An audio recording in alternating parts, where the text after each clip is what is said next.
Hello बच्चों, कैसे हो आप सभी। उम्मीद करता हूँ सब अच्छे होंगे, मजे में होंगे। तो अपनी जो पिछली वीडियो थी उसमें मैंने आपको ये सिखाया कि किसी भी एटम के अंदर मेनली तीन चीज पाई जाती है, इलेक्ट्रॉन, प्रोटॉन और न्यूट्रॉन। और फिर मैंने आपको उनको काउंट करना भी सिखाया। मतलब अगर मैं कोई आपको एटम दूं, उसके अंदर कितने इलेक्ट्रॉन, कितने प्रोटॉन और कितने न्यूट्रॉन आप फाइंड आउट कर सकते हो। आज की जो वीडियो है उसमें मैं आपको क्या सिखाने वाला हूं।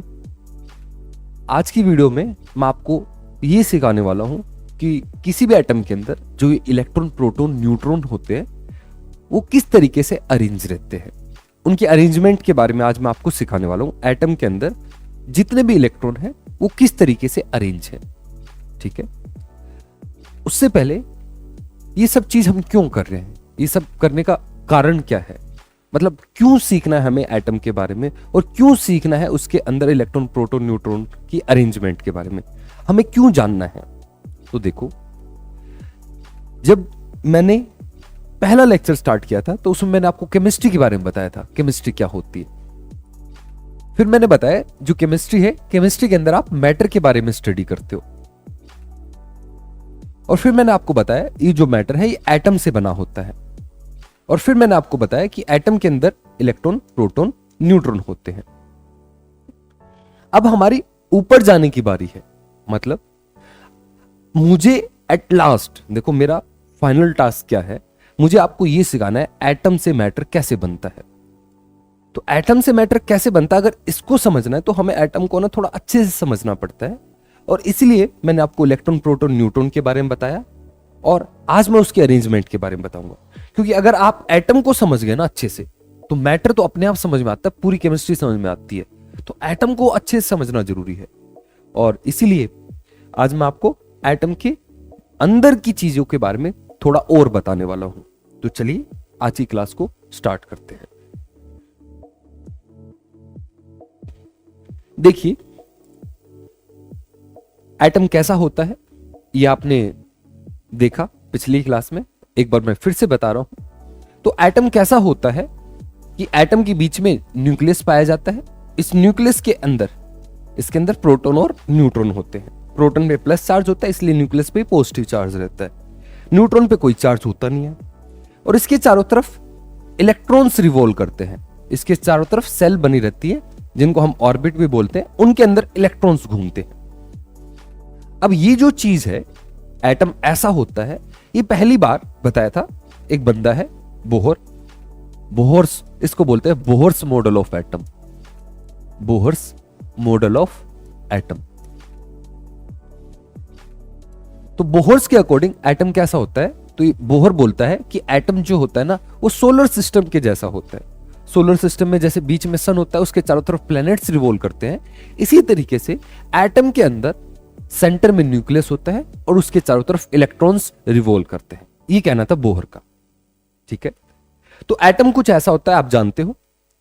अब कोई भी एटम है उसके अंदर कितने इलेक्ट्रॉन, कितने प्रोटॉन, कितने न्यूट्रॉन, ये भी आप जानते हो। एक बार मैं कंफर्म कर लेता हूं एक छोटा सा एग्जांपल देके आपसे। तो मान लेते हैं मेरे पास सिलिकॉन का एटम है, इसका एटॉमिक नंबर 14 है, इसका मास नंबर 28 है। तो आप बताइए इसके अंदर कितने प्रोटॉन, 14, बिल्कुल सही। इसके अंदर कितने इलेक्ट्रॉन, 14, बिल्कुल सही। इसके अंदर न्यूट्रॉन्स कितने, 14, वो भी बिल्कुल सही। ठीक है, अब कोई भी एटम है, मान लेते हैं बेरिलियम का एक एटम है। बेरिलियम का एटॉमिक नंबर 4 है, मास नंबर इसका 9 है। इसके अंदर प्रोटॉन्स बताइए 4, इसके अंदर इलेक्ट्रॉन्स बताइए 4, इसके अंदर न्यूट्रॉन्स बताइए 5। सही है। अब ये 4 प्रोटॉन है, 4 इलेक्ट्रॉन है और 5 न्यूट्रॉन है, ये एटम के अंदर कहां पाए जाते हैं, कौन सी जगह पे पाए जाते हैं? सेंटर में, साइड में। सेंटर में कौन पाया जाता है, साइड में कौन पाया जाता है? तो आपको पता है सेंटर में प्रोटॉन और न्यूट्रॉन पाए जाते हैं। तो बेरिलियम के एटम को मैं आपको दिखाने की कोशिश करूंगा। दिख रहा है आपको? ठीक है, तो सेंटर में कौन कौन है, प्रोटॉन। तो प्रोटॉन को मैं प्लस से दिखा रहा हूं। तो 1 2 3 4, तो 4 प्रोटॉन हो गए। न्यूट्रॉन कितने हैं, 5। तो न्यूट्रॉन इस सर्कल से 1 2 3 4 5। क्लियर है? ये बन गया न्यूक्लियस। न्यूक्लियस ऐसा होता है। अब इसके चारों तरफ क्या है? इसके चारों तरफ इलेक्ट्रॉन्स है, और इलेक्ट्रॉन्स कितने इलेक्ट्रॉन्स है? 4। अब क्वेश्चन यहीं पे है, प्रोटॉन और न्यूट्रॉन पता है सबको, सेंटर में पाए जाने वाले हैं। इलेक्ट्रॉन को समझना है। इलेक्ट्रॉन कहां पाए जा रहे हैं? साइड में। साइड में मतलब सेल्स में। अब क्वेश्चन ये है, ये जो 4 इलेक्ट्रॉन है, वो 4 इलेक्ट्रॉन कहां पे पाए जाएंगे? पहली सेल में, दूसरी में, तीसरी में, कौन सी में? अगर 4 इलेक्ट्रॉन है, 4 के 4 पहली सेल में मिलेंगे, या एक पहली सेल में मिलेगा, 3 अगली सेल में मिलेंगे। कितने इलेक्ट्रॉन कौन सी सेल में अरेंज होते हैं, ये हमें सीखना है। क्यों सीखना है? फिर से बता रहा हूं, हमें इसलिए सीखना है ताकि हम ये जान पाए कि एटम से मैटर कैसे बनता है। ठीक है, तो हमें यह समझना है कि इलेक्ट्रॉन किस तरीके से अरेंज है। तो मोस्टली आज की वीडियो में हम इलेक्ट्रॉन्स के अरेंजमेंट के बारे में पढ़ने वाले हैं। प्रोटॉन न्यूट्रॉन के बारे में तो पता ही है। तो इसके लिए 2 रूल है, उन 2 रूल को समझ जाओ तो आपको सारी चीजें समझ जाएगी। आसान से 2 रूल है। पहला रूल हमें यह बताता है कि पहली सेल के अंदर कितने इलेक्ट्रॉन आ सकते हैं, दूसरी सेल के अंदर कितने इलेक्ट्रॉन आ सकते हैं, तीसरी सेल के अंदर कितने इलेक्ट्रॉन आ सकते हैं। क्लास 9th में 10th में आपने में भी पढ़ा भी होगा कि पहली सेल के अंदर 2 इलेक्ट्रॉन आ सकते हैं, उससे नेक्स्ट सेल के अंदर 8 आ सकते हैं, उससे अगली के अंदर 18 आ सकते हैं। पहली सेल छोटी है, उसके अंदर कम इलेक्ट्रॉन होंगे, उससे आगे वाली सेल बड़ी होगी, उसके अंदर ज्यादा, उससे आगे वाली सेल और भी बड़ी होगी, उसके अंदर और भी ज्यादा। लेकिन किस सेल के अंदर कितने इलेक्ट्रॉन आ सकते हैं वो कैसे पता चलेगा? तो याद नहीं करना है, उसका एक फॉर्मूला है छोटा सा। तो किसी भी सेल के अंदर मैक्सिमम इलेक्ट्रॉन कितने आ सकते हैं? तो maximum electron in a shell, इसको हम निकाल सकते हैं छोटे से फॉर्मूले से। वो फॉर्मूला होता है 2n²। कैसे? एक एग्जांपल समझाता हूं। मान लो किसी ने आपको बोला कि भाई 5वीं सेल है, n का मतलब है सेल, 5वीं सेल है, इसके अंदर कितने इलेक्ट्रॉन आ सकते हैं? तो आपको n की वैल्यू 5 रखनी है, तो आपको पता लग जाए 2 और 5 का स्क्वायर 25, 50। तो 5वीं सेल में मैक्सिमम 50 इलेक्ट्रॉन आ सकते हैं।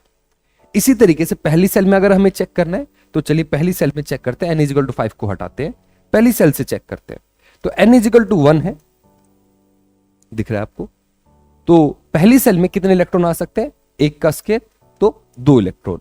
पहली सेल में 2 इलेक्ट्रॉन आ सकते हैं। दूसरी सेल में, अच्छा एक और बात, पहली सेल में कितने इलेक्ट्रॉन आ सकते हैं? 2 मैक्सिमम है। अब ऐसा नहीं कि 1 नहीं आ सकता, 1 भी आ सकता है, 2 भी आ सकते हैं, 3 नहीं आ सकते। 1 आ सकता है, 2 आ सकते हैं, 3 नहीं आ सकते पहली सेल में। उसकी मैक्सिमम कैपेसिटी 2 है, उससे कम चलते हैं, उससे ज्यादा नहीं चलते। सेकंड सेल की बात करते हैं तो 2 और 2 का स्क्वायर, 2 का स्क्वायर 4, 4 दूनी 8 इलेक्ट्रॉन आ सकते हैं दूसरी सेल में मैक्सिमम। और तीसरी सेल में मैक्सिमम कितने आ सकते हैं? 2 और 3 का स्क्वायर 9, 9 2 जा 18। फोर्थ सेल में कितने आ सकते हैं? तो आप ऐसे कैलकुलेट कर सकते हो, 2 4 का स्क्वायर 16 और ये हो गया 32 इलेक्ट्रॉन। समझ रहा है? तो किसी भी सेल के अंदर मैक्सिमम कितने इलेक्ट्रॉन आ सकते हैं आप पता कर सकते हो। यस, तो चलिए पहली चीज आपको क्लियर हो गई कि पहली सेल में कितने इलेक्ट्रॉन आ सकते हैं। अब एक बड़ी मजेदार बात बताऊंगा आपको, अगर आपने ये पढ़ा होगा तभी पता लगेगी वो बात। थोड़ी देर में बताता हूं, पहले थोड़ा आगे चलते हैं। तो अब मुझे ये पता चल गया कि किसी भी सेल के अंदर कितने इलेक्ट्रॉन आ सकते हैं। अब मैं जितने भी इलेक्ट्रॉन है उनको अरेंज करने की कोशिश करूंगा, और इसको हम बोलते हैं इलेक्ट्रॉनिक अरेंजमेंट या इलेक्ट्रॉनिक कॉन्फ़िगरेशन बोलते हैं। आप केमिस्ट्री में जब पढ़ोगे तो इसको बोला जाएगा, आपकी बुक में ऐसे मिलेगा, इलेक्ट्रॉनिक कॉन्फ़िगरेशन। इलेक्ट्रॉनिक कॉन्फ़िगरेशन का मतलब होता है अरेंजमेंट, इलेक्ट्रॉन्स की अरेंजमेंट, किस तरीके से इलेक्ट्रॉन अरेंज है। तो एग्जांपल से समझते हैं। जैसे अपने पास हाइड्रोजन का एटम है, दिख रहा है क्या ये? यस, हाँ, मेरा दिखना जरूरी नहीं है, ये दिखना चाहिए जो लिखा हुआ है। तो हाइड्रोजन का एटॉमिक नंबर 1 है, तो इसके अंदर कितने इलेक्ट्रॉन है? 1 इलेक्ट्रॉन है। अब वो 1 इलेक्ट्रॉन कौन से सेल में मिलेगा भाई? वो पहली सेल में ही मिलेगा, है ना? तो पहली सेल में 1 इलेक्ट्रॉन, इसको ऐसे दिखा रहा हूं। हीलियम में, हीलियम के अंदर कितने इलेक्ट्रॉन्स होंगे? इसका एटॉमिक नंबर 2 है, तो 2 इलेक्ट्रॉन्स होंगे। और दोनों इलेक्ट्रॉन्स कौन सी सेल में होंगे? पहली सेल में 2 आ सकते हैं, तो पहले की सेल में 2 आ गए, ठीक है। आगे वाली सेल खाली है। लिथियम एटॉमिक नंबर 3, इसके अंदर कितने इलेक्ट्रॉन है? 3, ठीक है। अब ये 3 इलेक्ट्रॉन कैसे अरेंज होंगे? तो पहली सेल में मैक्सिमम कितने इलेक्ट्रॉन आ सकते हैं? 2। पहली सेल में 2 भर दो, पहले 2 चले गए, 1 इलेक्ट्रॉन बचा, वो कहां जाएगा? नेक्स्ट सेल में जाएगा। क्लियर है? इसी तरीके से बेरिलियम एटॉमिक नंबर 4, पहली सेल में 2 इलेक्ट्रॉन, अगली सेल में 2। आप ऐसे ही इस वीडियो को रोकिए और 20 तक अपने आप लिखने की कोशिश कीजिए। मुझे तो आता है यार, सीखना आपको है ना? तो जल्दी से आप इस वीडियो को रोक के आगे लिखने की कोशिश करो अपने आप। गलती तो होगा, मैं तो हूं बताने के लिए। तो यहां पे 2 और 3। आगे चलते हैं। बोरोन के बाद कार्बन एटॉमिक नंबर 6, इसके अंदर 6 इलेक्ट्रॉन, पहली सेल के अंदर 2, उसके बाद 4। नाइट्रोजन एटॉमिक नंबर 7, पहली सेल के अंदर 2, उससे आगे 5। नाइट्रोजन के बाद ऑक्सीजन एटॉमिक नंबर 8, पहली सेल के अंदर 2, उसके बाद 6। ऑक्सीजन नाइट्रोजन, उसके बाद आ गया फ्लोरीन एटॉमिक नंबर 9, पहली सेल में 2, उससे आगे 7। उसके बाद नियोन, इसके अंदर कितने इलेक्ट्रॉन? पहली सेल के अंदर 2, अगली सेल के अंदर 8। क्लियर है? आसान है यार। अब आगे चलते हैं, 20 तक लिखना है हमें। सोडियम एटॉमिक नंबर है 11, पहली सेल के अंदर 2, उससे अगली सेल के अंदर 8। हो गई दूसरी सेल कंप्लीट। अब एक और इलेक्ट्रॉन कहां जाएगा? उससे आगे वाली सेल में।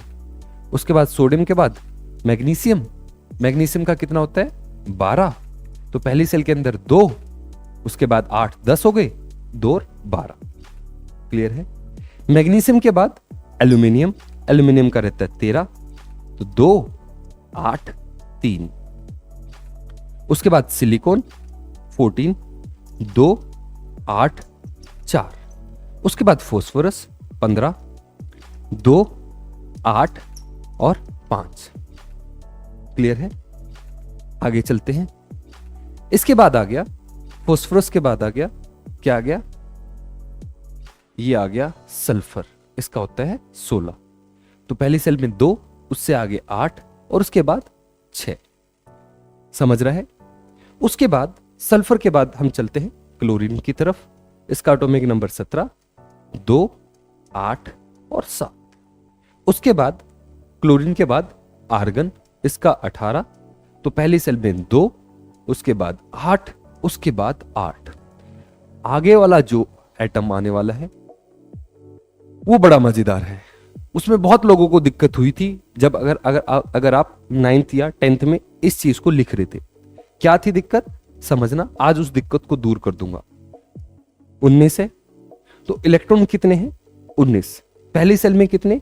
2, अगली सेल में 8, उससे अगली सेल में कितने होने चाहिए? एक बार इसको सेपरेटली हम देखेंगे। पोटेशियम का एटॉमिक नंबर 19 होता है, इसके अंदर 19 इलेक्ट्रॉन है। पहली सेल के अंदर 2 चले गए, उससे आगे 8 चले गए, तो अगली सेल में कितने बचे? 9 बचे। तो 9 लिखता हूं, लेकिन ये गलत होता है। अगर आपने पढ़ा था तो ये गलत होता है। क्यों गलत है यार? अपने हिसाब से तो सही होना चाहिए, क्योंकि तीसरी सेल की कैपेसिटी कितने की है? 18 की। तो 9 इलेक्ट्रॉन क्यों नहीं आ सकते? एक्चुअली इसको जब लिखते हैं तो लिखा ये जाता है 2, 8, 8, 1। ये सही है और ये गलत है। अब ये गलत क्यों है, ये सही क्यों है, इसको समझना है। तो देखो, अभी तक मैंने आपको एक रूल बताया, अब दूसरा रूल बता रहा हूं जो लोगों को नहीं पता होता, जो बताया ही नहीं जाता कि एक और रूल है। तो दूसरा रूल क्या बोलता है, यहां पे आते हैं। अब उस दूसरे रूल की बारी है, और यही मुझे बताना था जो मैं बोल रहा था ना, 2 मिनट रुकिए, मैं कुछ बताने वाला हूं। तो वो यही बताने वाला था। दूसरा रूल ये बोलता है, अगर कोई भी एटम है और उसकी लास्ट सेल है, और उस लास्ट सेल की कोई कितनी भी कैपेसिटी है, उसके अंदर 50 इलेक्ट्रॉन आ सकते हैं, 100 आ सकते हैं, कितने भी आ सकते हैं, लेकिन अगर वो लास्ट सेल है तो उसके अंदर 8 से ज्यादा इलेक्ट्रॉन नहीं डालने हैं। क्या बोला मैंने? क्या बोला मैंने? मैंने बोला अगर कोई एटम है, उसकी लास्ट सेल है, उस लास्ट सेल की कैपेसिटी चाहे कितने की भी है, फिर भी आप मैक्सिमम उसके अंदर कितने इलेक्ट्रॉन डाल सकते हो? उसके अंदर 8 ही इलेक्ट्रॉन आ सकते हैं, मैक्सिमम 8 से ज्यादा नहीं आ सकते। तो ये जो रूल है मैं यहां लिखता हूं फिर आगे चलेंगे। Maximum electron in last shell, ये लास्ट सेल के लिए है special, last shell is equal to 8। 8 हो सकते, 8 से कम हो सकते, 8 से ज्यादा नहीं होनी चाहिए। तो ये जो सेकंड रूल है वो यहां पे गलत हो जा रहा है। ये लास्ट सेल है और लास्ट सेल में कितने इलेक्ट्रॉन आ गए हैं, 9 आ गए हैं, इसलिए ये गलत हो गया। इसलिए इसको ऐसे लिखना है, 8 ही मैक्सिमम रख सकते हो आप, तो 8 रखे, उसके बाद अगला इलेक्ट्रॉन आगे वाली सेल में भेजना पड़ा हमें। अब कोई दिक्कत नहीं है। इसी तरीके से अपना आगे वाला एलिमेंट कौन सा है, कैल्शियम, इसका कितना 20, तो पहली सेल में 2, उसके बाद 8, यहां पे 8 और 1, यहां पे 8 और 2। ठीक है, अब ऐसा क्यों होता है ये सब चीज हम और डिटेल में पढ़ेंगे। ये चैप्टर हमारा फिर से आने वाला है, क्लास 11th का second chapter structure of atom. उसमें मैं आपको बहुत अच्छे से बताऊंगा, डिटेल में बताऊंगा कि भाई लास्ट सेल में 8 ही इलेक्ट्रॉन क्यों आ सकते हैं, उसकी अगर कैपेसिटी ज्यादा है फिर भी 8 ही क्यों आ रहे हैं, क्या दिक्कत हो रही है, तो उस टाइम पे मैं बताऊंगा। अभी बस आइडिया दे रहा हूं आपको, ठीक है, इतनी बात क्लियर। अब देखो, आपको एक बड़ी मजेदार चीज सिखाने वाला हूं, तो थोड़ा ना आप फोकस करना है, यहां पे फोकस की जरूरत है। कुछ मजेदार चीज आपको बताऊंगा अभी, तो सामने देखना। लिथियम, सोडियम और पोटेशियम दिख रहे हैं आपको, इन 3 पे फोकस कीजिए, लिथियम, सोडियम और पोटेशियम। ये तीनों है ना, लिथियम, सोडियम, पोटेशियम, ये एक ही लाइन के हैं, इसको बोलते ग्रुप के। भूल गए क्या, हलीना की रब से फरियाद, पहली लाइन क्या थी, हलीना की रब से फरियाद। हाइड्रोजन को साइड में छोड़िए, हाइड्रोजन पहले ग्रुप में होता, हाइड्रोजन को कोई ग्रुप नहीं होता, हाइड्रोजन को अलग से स्टडी करते हैं। तो जो अपना पहला ग्रुप है, अल्कली मेटल्स बोलते हैं, lithium, sodium, potassium, lithium, sodium और पोटेशियम। इन तीनों में कुछ खास है, इनकी इलेक्ट्रॉनिक कॉन्फ़िगरेशन में कुछ खास है। क्या खास है, आप ऑब्जर्व करो बस, क्या खास है। इनकी last shell, last shell, last shell, last shell, last shell, last shell, क्या है लास्ट सेल में, सबकी लास्ट सेल में सेम नंबर ऑफ इलेक्ट्रॉन है, एक एक इलेक्ट्रॉन है। एक चीज बता रहा हूं आपको बहुत इंपॉर्टेंट, केमिस्ट्री में लास्ट सेल बहुत इंपॉर्टेंट रहती है। क्यों इंपॉर्टेंट रहती है, तो पहले उसको समझेंगे फिर वापस यहां पे आएंगे। देखो, कोई भी एटम होता है, एटम कैसा होता है, ये उसका न्यूक्लियस, मान लेते हैं इसके अंदर 2 इलेक्ट्रॉन, और ये लास्ट सेल, इसके अंदर 1 इलेक्ट्रॉन। ये जो लास्ट सेल है ना, ये हमारे बहुत काम की होती है केमिस्ट्री में। क्यों काम की होती है, देखो केमिस्ट्री के अंदर क्या होता है, केमिकल रिएक्शन होती है, और केमिकल रिएक्शन के दौरान क्या रहता है ना, ये इलेक्ट्रॉन का ही लेना देना होता है। किसी एटम से इलेक्ट्रॉन का लेना देना होता है, कोई एटम इलेक्ट्रॉन निकालता है, कोई लेता है, तो इलेक्ट्रॉन का लेना देना चलता है उस टाइम पे जब रिएक्शन होती है। अब जो इलेक्ट्रॉन निकलते हैं, देखो प्रोटॉन न्यूट्रॉन इसके अंदर है, ये निकलते ही नहीं है, वो बहुत स्ट्रॉन्गर न्यूक्लियर फोर्स से अटैच रहते हैं।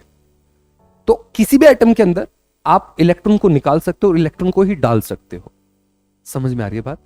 अब कौन से इलेक्ट्रॉन, अंदर वाले इलेक्ट्रॉन नहीं निकलते हैं जल्दी से, उनको निकालना बहुत मुश्किल है। क्यों मुश्किल है, क्योंकि ये जो इलेक्ट्रॉन है न्यूक्लियस से बहुत ज्यादा स्ट्रांगली अट्रैक्टेड है, ज्यादा पास में, तो न्यूक्लियस ने उनको खींच के रख रखा है। तो इलेक्ट्रॉन जो निकलते हैं वो लास्ट सेल वाले निकलते हैं, और अगर आते भी हैं तो लास्ट सेल में ही आते हैं। तो लास्ट सेल हमारे लिए, ये जो लास्ट सेल है, ये जो लास्ट सेल है, ये जो लास्ट सेल है, last shell, last shell, last shell, ये लास्ट सेल, ये वाली लास्ट सेल, लास्ट सेल बहुत काम की है। इसलिए लास्ट सेल को एक स्पेशल नाम दिया गया है, आपने सुना होगा, इसको बोला जाता है वैलेंस सेल। और वैलेंस सेल के अंदर कितने इलेक्ट्रॉन हैं, ये हमारी बहुत काम की चीज है। हमें अंदर वाले इलेक्ट्रॉन से कोई ज्यादा लेना देना नहीं होता, हमें लास्ट वाली सेल के इलेक्ट्रॉन से लेना देना होता है। सारा गेम ये लास्ट वाली सेल से चलता है केमिस्ट्री के अंदर, सारा गेम ये वैलेंस इलेक्ट्रॉन करते हैं। वैलेंस इलेक्ट्रॉन समझ में आ रहा है, लास्ट सेल के जो इलेक्ट्रॉन होते हैं उनको क्या बोलते हैं, वैलेंस इलेक्ट्रॉन। और सारी चीजें यहीं से मैनेज होती है, सारा गेम ये वैलेंस सेल का रहता है। वैलेंस सेल, ध्यान रखना, वैलेंस सेल, वैलेंस सेल मतलब लास्ट सेल। अब आइए, अब मैं आपको कुछ नोटिस करने के लिए बोल रहा था। लिथियम, सोडियम और पोटेशियम, इन सभी में लास्ट सेल एक जैसी है।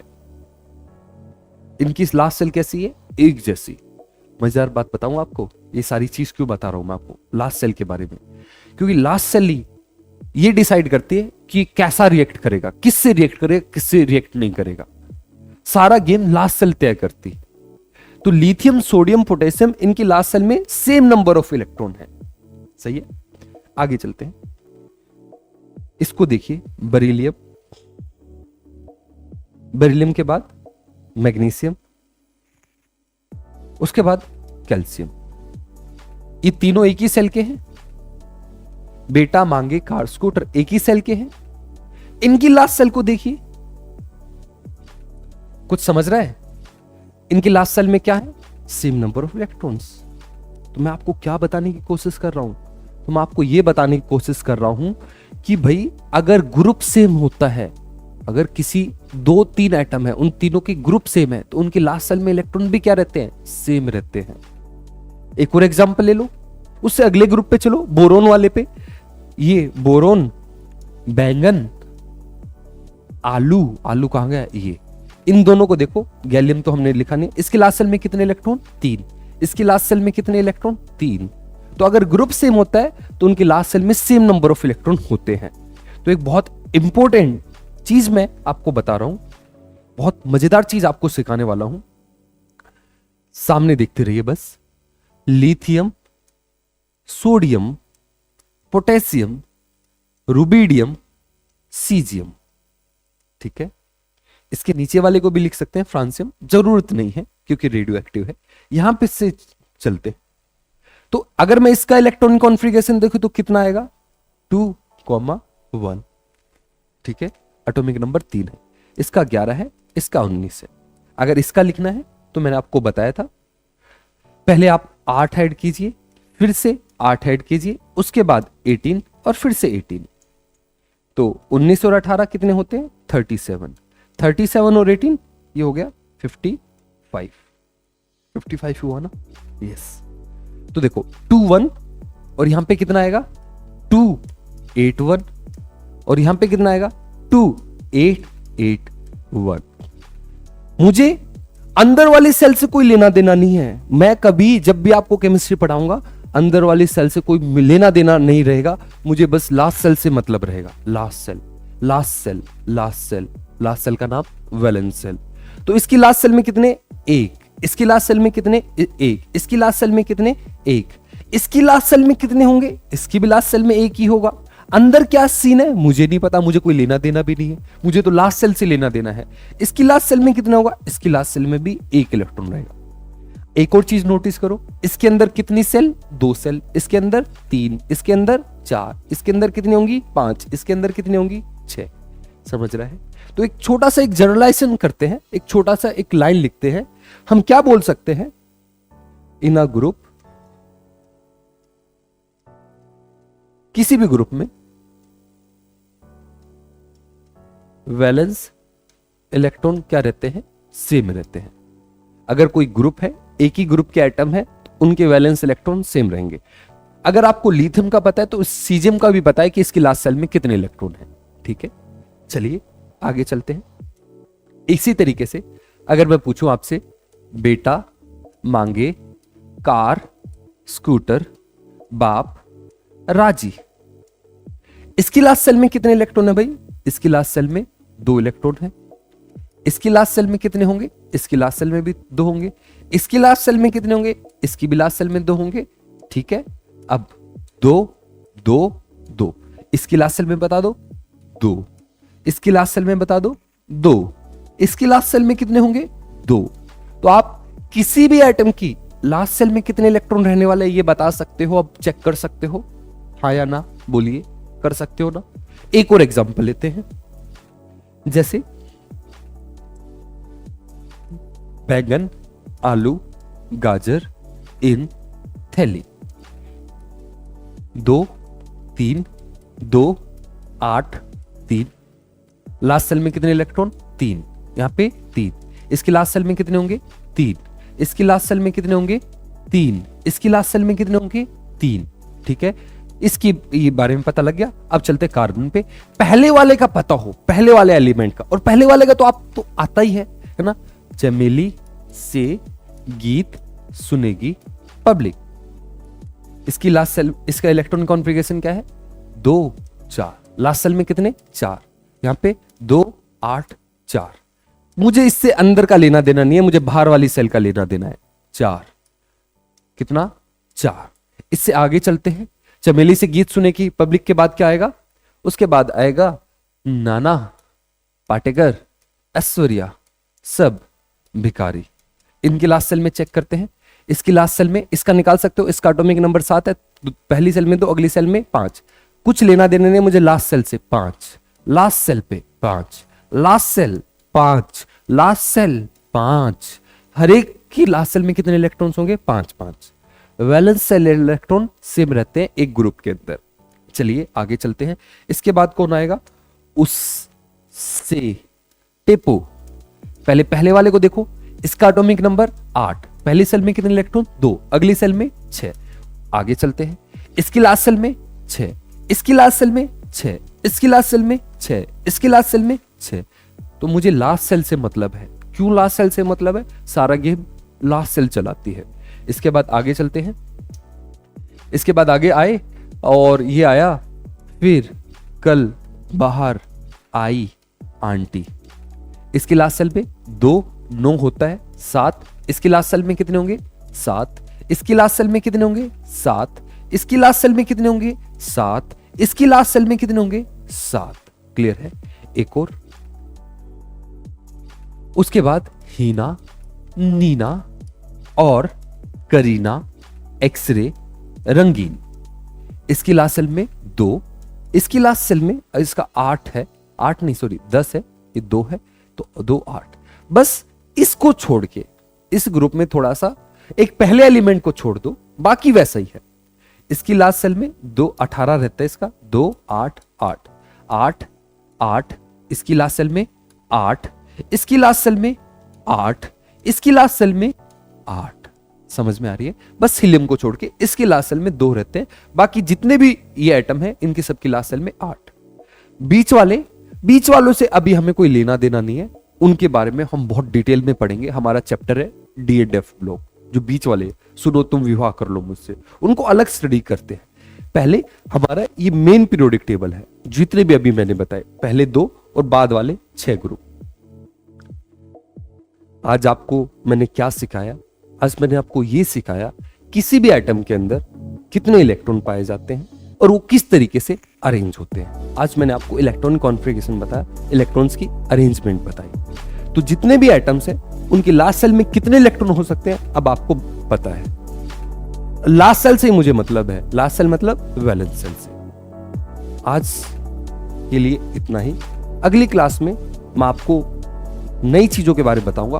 अगली क्लास में जो फाइनल चीज है, लास्ट वीडियो है कल की, उसमें मैं आपको ये सिखाने वाला हूं कि एटम से मैटर कैसे बनता है, वो अगली क्लास में। आज के लिए इतना ही। Thank you.